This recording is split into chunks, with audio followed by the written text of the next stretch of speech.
guys, it's Chelsea. Today, ang very init ngayon. But, since I only have online class, I don't have to go to college. So I'm going to the mall. So, if no one knows, the mall here in the Philippines has everything. Like, everything. If you want to go to checkup, you can go to clinic. There's a clinic there. If you wanna do your nails, there's also a spa there. And if you wanna do something activity that you want, you can go to Tom's World.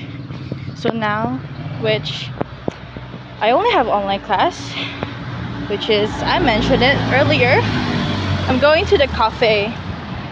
So there's a lot of cafe in the mall, but I have only one favorite cafe there. So I'm gonna show it to you guys. So come along with me. Woo! Guys, so I'm here now at the mall. As you can see,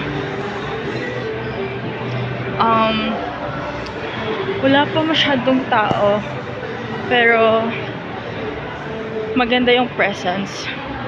Kasi walang masyadong tao, ganun ako eh. Bakit ba introvert ako eh, charis? But anyways, I just noticed na ihing-ihi na ako. Kailangan kong umihi muna bago po na pumunta sa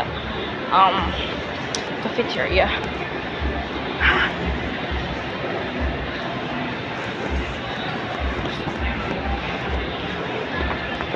So, nasi speechless tuloy ako. Ewan ko. Oh my god. Anyways, I do have pimples. I'm always having breakouts. I don't know why. I mean, I do have nagpa-proper skincare naman ako, kaso iba talaga yung dugo ko. Diyos ko po. Hindi talaga kaya. And I'm trying my best na hindi magpupuyat kasi yun daw yung reason sa pagpupuyat. Nagkaka-pimples daw, ganun. But anyways, on my way to restroom first, kasi hindi ko na ma-hold. So, I'm gonna come back for a few while.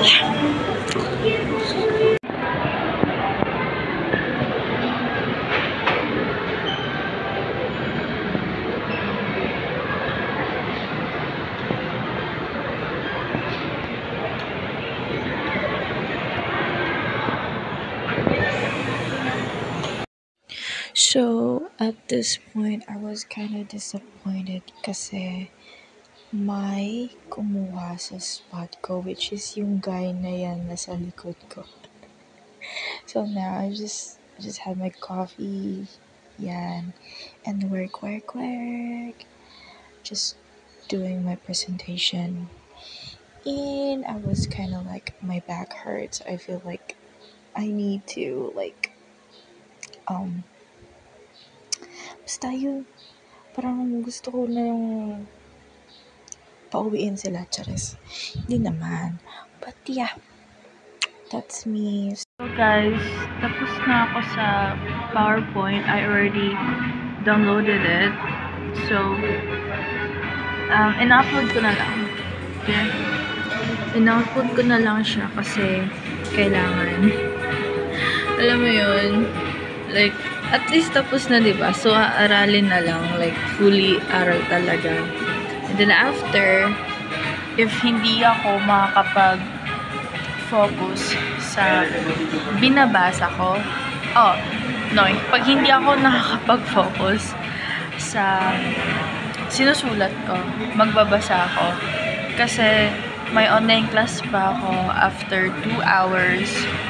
And then, probably matatapos naman din ako mga less than yung class ko, which is 1 hour lang yung class ko. Not that bad, but yeah. So, di ko alam ano pang gagawin ko sa buhay ko. But I bought my book. So, yeah.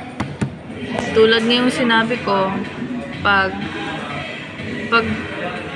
na-bored ako sa pagsusulat, edi magbabasa na lang ako, diba? Fun fact, andito ako sa pwesto na hindi ko gusto, and then inaantay ko na lang sila na bumaba kasi yan yung favorite spot ko. Wait, lilipat na muna ako. Wait lang.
May gustong lumipat sa pwesto na pinapwestuhan ko, kaso bumawi.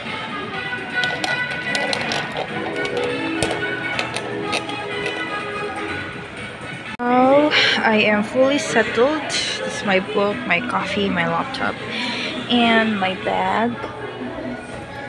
Yan. So, what I have to do right now is to upload this one. Sana nga ma-upload kasi nakadalawang attempt na ako, hindi pa rin na-upload. But yeah, I hope sana okay, eto na siya. Yes! Success!